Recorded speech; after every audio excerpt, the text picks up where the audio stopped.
Hallelujah.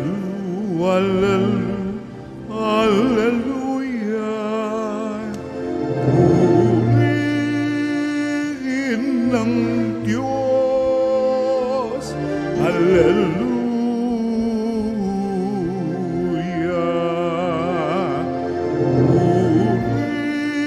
Purihin ng Diyos. Hallelujah.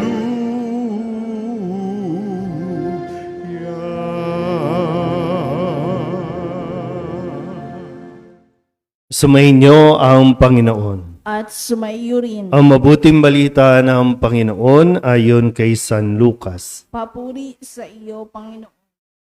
Noong panahong iyon, nagtalo-talo ang mga alagad kung sino sa kanila ang pinakadakila. Batid ni Jesus ang kanilang iniisip, kaya tinawag niya ang isang maliit na bata at pinatayo sa tabi niya. At sinabi niya sa kanila, ang sinumang tumatanggap sa batang ito alang-alang sa akin ay tumatanggap sa akin.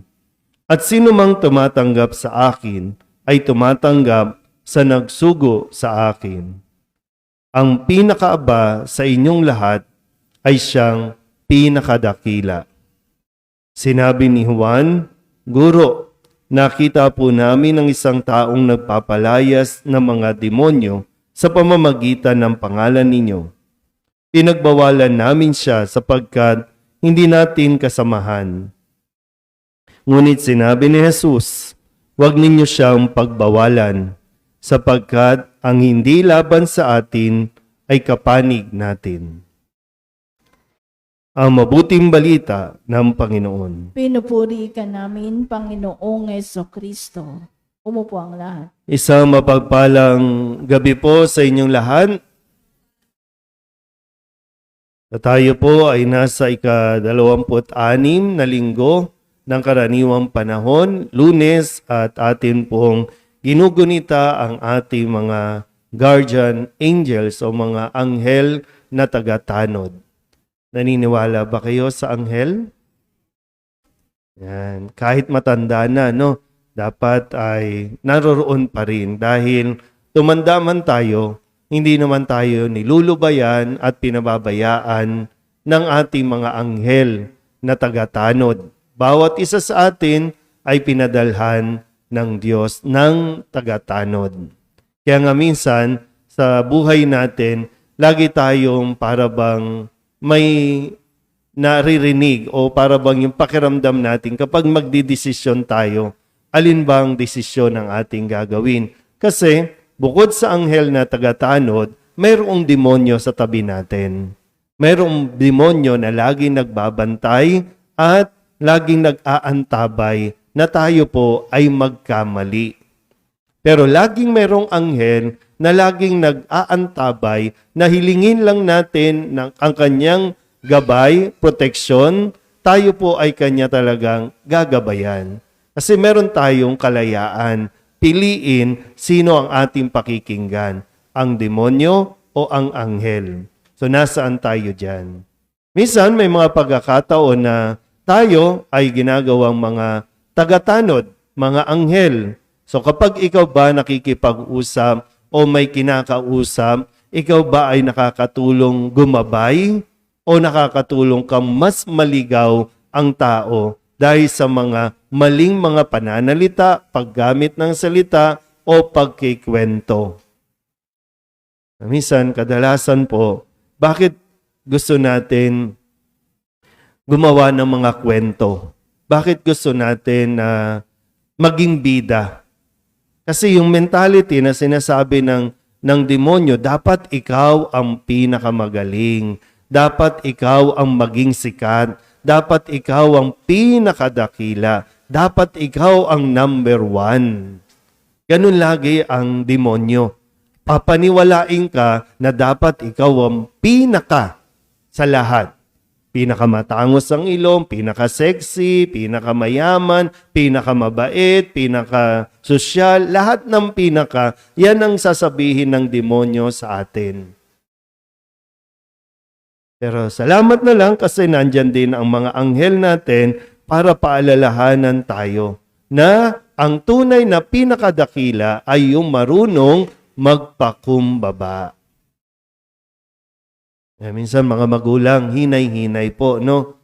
Kasi minsan yung kagustuhan natin na yung mga anak ninyo maging pinakamagaling, pinakadakila, nakakalimutan natin turuan kung paano sila maging mabuting tao.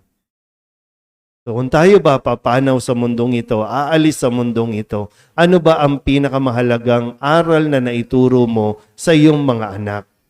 Magiging mabuting tao ba sila paglaki nila o magiging masama ang ugali dahil lang pinilit mo at isinaksak mo sa kanilang isipan na dapat ikaw ang pinakamagaling sa anumang paraan?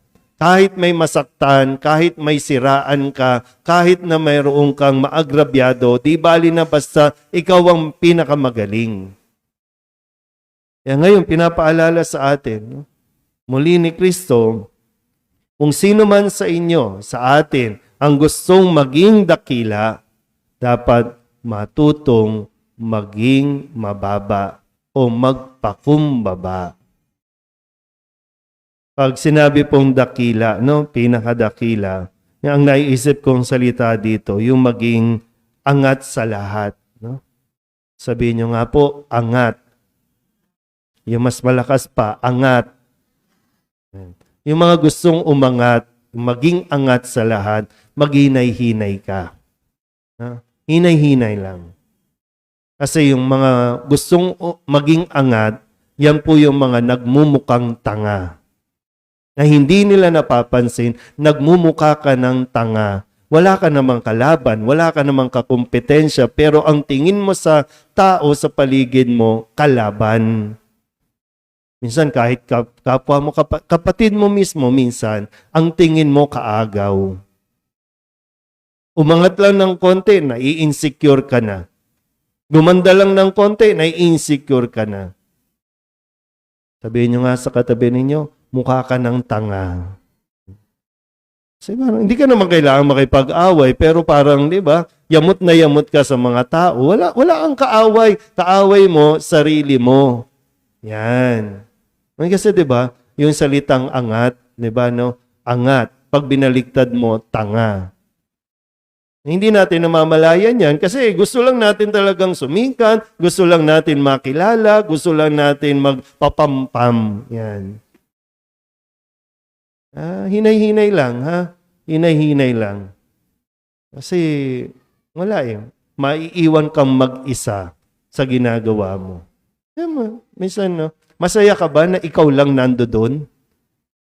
Diba, mas masaya din na at least ito, may kasama ka. Kasi, kung hindi ka marunong magpakumbaba, aangat ka nga, pero mag-isa ka lang.